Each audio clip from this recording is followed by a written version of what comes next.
Hello बच्चों, आज की क्लास में हम सीखेंगे हमारे एक चर वाले रैखिक समीकरण। एक चर वाले रैखिक समीकरण, इनसे संबंधित हमने एक चीज़ पहले ही सीखी हुई है, वो है हमारे एक चर वाले रैखिक बहुपद। याद है एक चर वाले रैखिक बहुपद किस टाइप के होते हैं?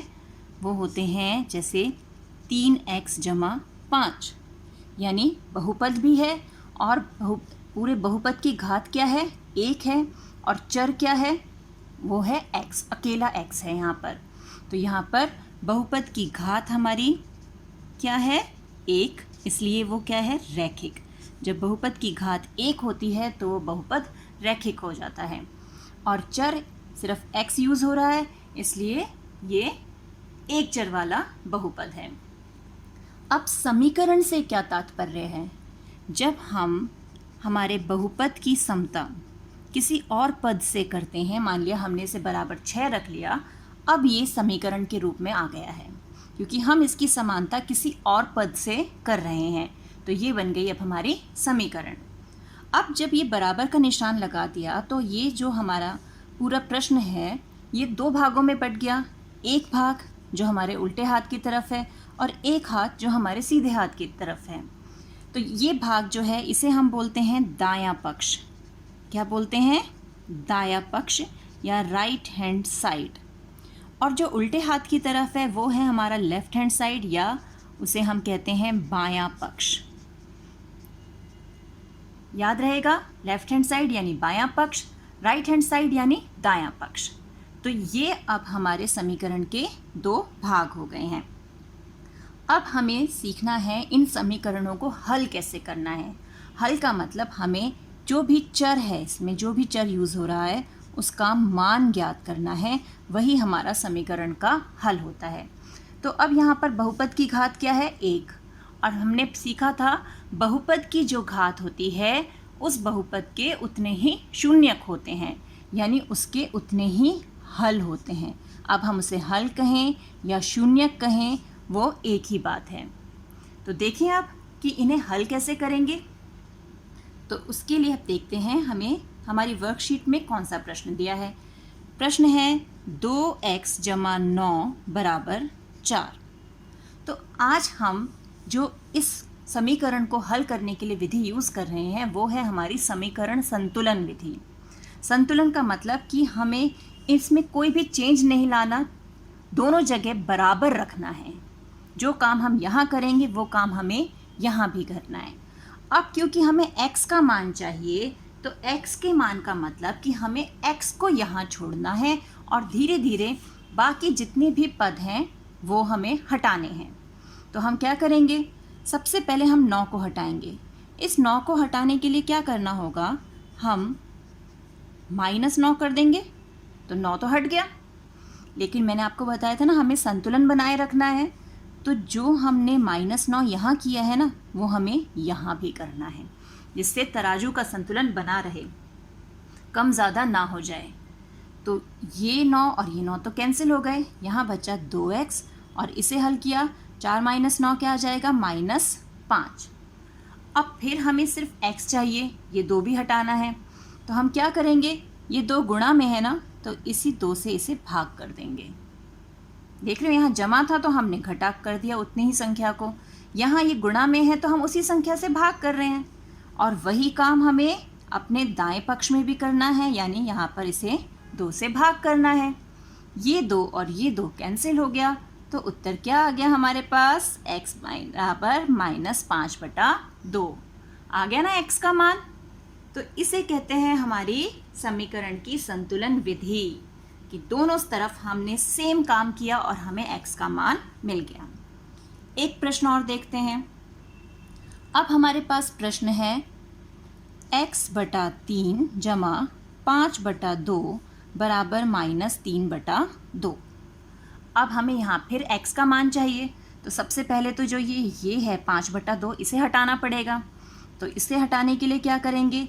ये प्लस का 5/2 है ना, तो हमने क्या करना है? सेम इसी संख्या को इसके अपोजिट साइन से, यानी प्लस का अपोजिट विपरीत क्या है?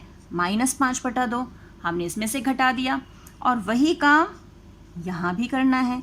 यहाँ भी हमने -5/2 जो है वो घटा दिया। तो ये -5/2 घट गया यहाँ पर। ये और ये कैंसिल, यहाँ बचा x/3 और ये हो गया -8/2।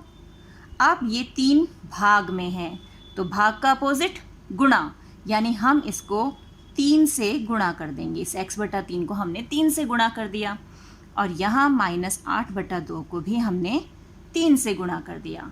ये 3 और ये 3 कैंसिल और यहाँ क्या काट सकते हैं, 2 एकम 2, 2 चौक 8। तो उत्तर क्या आ गया हमारे पास, x बराबर -12। 4 तिया 12 और माइनस का साइन। देख रहे हो कितना आसान है। जैसे तराजू में बराबर बराबर करते हैं ना कि दोनों तरफ बराबर रहे, जो हमने लेफ्ट पलड़े पे डाला वही हमने राइट पलड़े पे भी डाला। हमने यहाँ पे -9 डाला था तो यहाँ पे भी -9 डाल दिया। यहाँ 2 से भाग किया तो यहाँ भी 2 से भाग कर दिया। ऐसे ही यहाँ 5/2 घटाया तो यहाँ भी घटा दिया।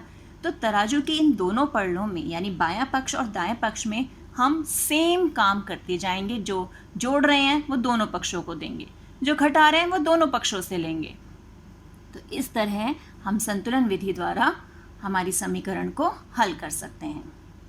तो आज हमें जो प्रयास के लिए प्रश्न दिए गए हैं उसमें पहला प्रश्न है 7x - 9 = 16। यानी हमें यहाँ पर x, ये है हमारा चर, इसका मान ज्ञात करना है। तो शुरू करते हैं। 7x - 9, इस -9 को हटाना है तो माइनस का अपोजिट +9 ले लिया यहाँ पर और यहाँ पर भी +9 कर दिया। तो ये और ये तो कैंसिल हो गए, बचा 7x और ये हो गया 25। अब ये गुणा में है तो इसे हटाने के लिए क्या करेंगे, 7 से भाग करेंगे, क्योंकि गुणा का अपोजिट भाग। तो यहाँ भी 7 से भाग करेंगे। ये और ये कैंसिल, तो x का मान क्या आ गया, 25/7 आ गया हमारा उत्तर। देखो कितनी जल्दी आया। अब देखते हैं दूसरा प्रश्न क्या है। दूसरे प्रश्न में हमें दिया है 5x - 9 = 5 + 3x। अरे यहाँ तो x दोनों ही पक्षों में है, इसे कैसे हल करेंगे। हमें दाएं पक्ष से x को हटाना है।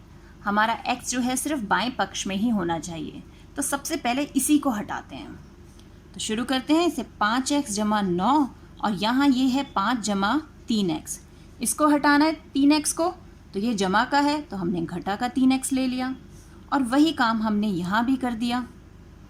ये और ये कैंसिल, अब 5 में से 3x चले गए तो 2x - 9 और यहाँ बच गया 5। अब इस 9 को हटाना है, 2x - 9, ये जमा का है तो हमने घटा 9 ले लिया और यहाँ पे भी 5 घटा 9। ये और ये कैंसिल, बचा 2x = -4। अब ये 2 गुणा में है यानी हमें गुणा का अपोजिट भाग करना है। यहाँ भी 2 से भाग किया, सेम संख्या से हम भाग कर रहे हैं। देख रहे हैं जिसे हटाना है उसी संख्या से गुणा, भाग या जमा घटा हम कर रहे हैं। 2 और 2 कैंसिल, ये 2 एकम 2, 2 दूनी 4। तो यहाँ x का मान आ गया -2। देख लो कितने आसान सवाल हैं। बस जो संख्या हटानी है उसका जो निशान है उसका अपोजिट साइन लेकर वो संख्या हमने उसमें जोड़नी या घटानी है, या गुणा करना है या भाग करना है। अब देखते हैं प्रश्न 3 क्या है। प्रश्न 3 है 15/4 - 7y = 9। तो इसे भी हल करना आसान है। यहाँ पे y है चर, y को छोड़ के बाकी सारी संख्याओं को एक एक करके हटाते जाना है उनके विपरीत चिन्ह वाले संख्याओं से। और चौथा प्रश्न है x/2 + 7/2 = 9/2। तो ये तो बिल्कुल वही प्रश्न, वैसा ही प्रश्न है जैसे हमने एग्जाम्पल में किया था अभी, x/3 वाला। बिल्कुल उसी ढंग से आपको ये प्रश्न भी हल करना है। आई होप आपको अब ये कॉन्सेप्ट अच्छे से समझ में आ गया होगा कि समीकरण का संतुलन करके हम किस तरह चर का मान ज्ञात करते हैं। अब आप इससे संबंधित सभी प्रश्नों को हल कीजिए और मिलते हैं एक और वीडियो में। तब तक keep practising and enjoy maths.